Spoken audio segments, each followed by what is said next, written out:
In the 1920s, the automobile and America were out of sync. Car ownership was on the rise, but dependable roadways lagged slowly behind.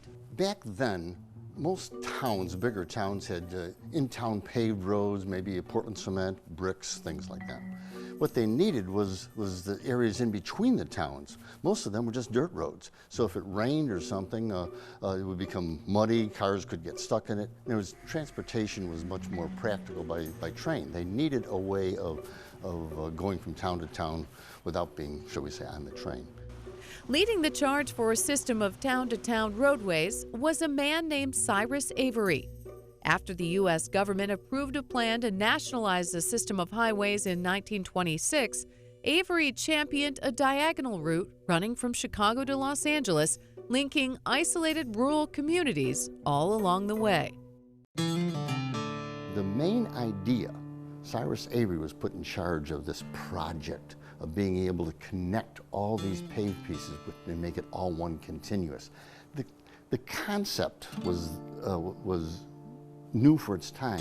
This patchwork of roads would become known as Route 66 and almost immediately attracted traffic. With the Dust Bowl of the 1930s, Route 66 became a main artery for farmers from Oklahoma, Texas, and Arkansas escaping to California. The mass migration accelerated the road's development, and by 1938, Route 66 became the first U.S. highway paved from start to finish. Be able to have a paved road, it could be raining out and you could drive to St. Louis. That was amazing. Route 66 would be immortalized a year later, nicknamed the Mother Road in John Steinbeck's seminal novel, The Grapes of Wrath. And as the 30s marched into the 40s, Route 66's popularity grew steadily, stimulating economic growth throughout its nearly 2,200-mile stretch, giving rise to mom-and-pop shops, everything from gas stations to motels and restaurants. At that time, you didn't have all the regulations. People could just open up a little shack, put up food or eat, and people would stop and have something to eat. Now there were so many of them, they started to have gimmicks now. So various kind of gimmicks would occur to draw people in because families were now traveling on the road. With all its gimmicks, roadside attractions, diners, drive-thrus, and quirky motels, Route 66 became a signature of the American road trip, an adventure that was being woven into the culture of the country. After the war, people wanted to travel. That's when Bobby Troup wrote the song, Get Your Kicks on Route 66, 1946.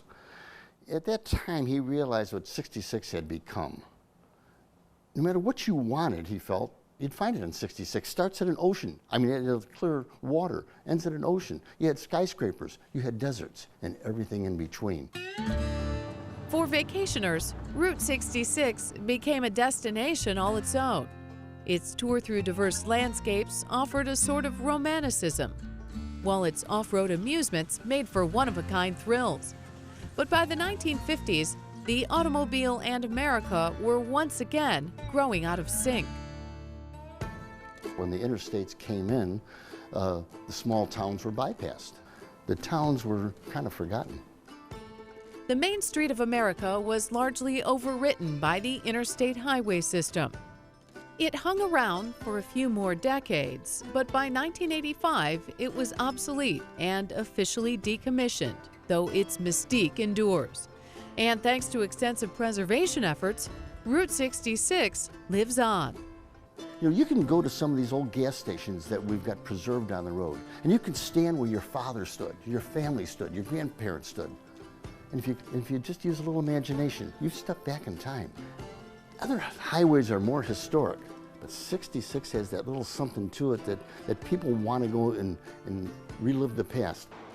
Route 66 carries a special nostalgia.